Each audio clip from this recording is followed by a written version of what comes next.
अस्सलाम वालेकुम दोस्तों, चेक करो मैसी 240 ट्रैक्टर है जी। माशाल्लाह गन्ना लग्या होया ठीक है जी। तो उल्टी साइड पर जा रहा, साइडा की जी खेड़ा वा। तो माशाल्लाह ट्रैक्टर देखो, माशाल्लाह जोर मारे। मैसी 240 पावर चंगी है, तो मोशन नहीं तोड़ता। सब तो वड्डी मज़े की गल है, मोशन नहीं तोड़ रहा।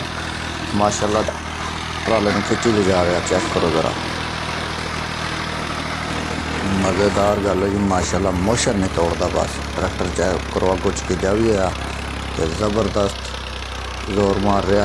तो खिच्ची लिया रहा ट्रैक्टर ट्राले में। चेक करो ट्रैक्टर के टायर चेक करो, माशाल्लाह ठीक है जी। माशाल्लाह